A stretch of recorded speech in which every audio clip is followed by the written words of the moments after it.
Welcome to 5 Minutes in the Word, a daily devotional in the Word of God.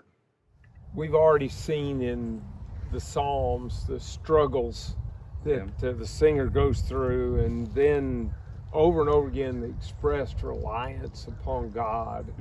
And Psalm 13 basically goes down that road, that reliance on God road. How long, O Lord, will you forget me forever? How long will you hide your face from me? How long shall I take counsel in my soul, having sorrow in my heart daily? How long will my enemy be exalted over me? Consider and hear me, O Lord my God. Enlighten my eyes, lest I sleep the sleep of death. Lest my enemy say, I've prevailed against him. Lest those who trouble me rejoice when I am moved. But I have trusted in your mercy. My heart shall rejoice in your salvation. I will sing to the Lord because he has dealt bountifully with me. Mr. Gary, this psalm is probably one of my favorites thus far, just from reading it and then the lessons that we can take from it. With it being 6 verses, you can really pull 3 different lessons from this. And then these first 2 verses: how long, O Lord, will you forget me forever? How long will you hide your face from me? How long must I take counsel in my soul and have sorrow in my heart all the day? How long shall my enemy be exalted over me? There's a lot of questions being asked here, and it's questioning the Lord. When I think of this, I think of Luke chapter 1. And in Luke chapter 1, we read about the birth of Jesus and the birth of John the Baptist being foretold.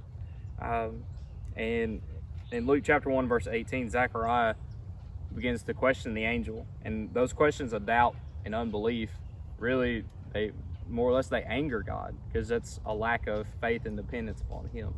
But we parallel this with verse 34. And Mary said to the angel, how will this be, since I'm a virgin? She asked this question after the angel of the Lord comes and says, hey, you're going to conceive a child.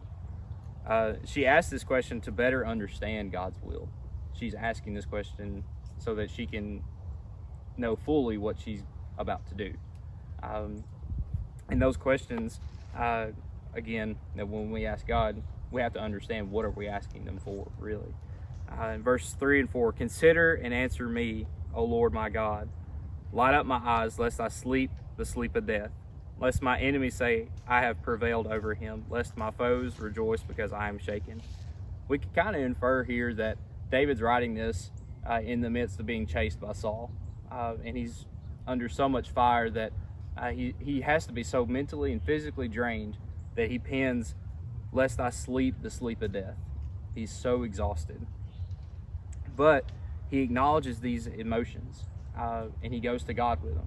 So when we're feeling down or so mentally and physically drained, go to God with them, because we see it ended up good for David as well. And then finally, verses 5 and 6, my favorite 2 of this psalm, really. But I've trusted in your steadfast love. My heart shall rejoice in your salvation. I will sing to the Lord because he has dealt bountifully with me. Mr. Gary, I can go back to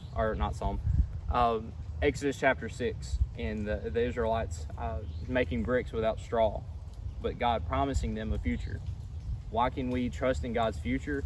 Well, we trust in God's future because of all the things that he's done for us in the past. All the times that he's delivered us through different trials and all the blessings that he's bestowed upon us up until this point. So bountiful blessings. I guess what you're saying is we've all got them. We all can rely upon them. And in addition to that, as you certainly are indicating, we have the promise of God. And while the promise of a man might fail, they may not live up to it, you don't have to worry about God. He will live up to it.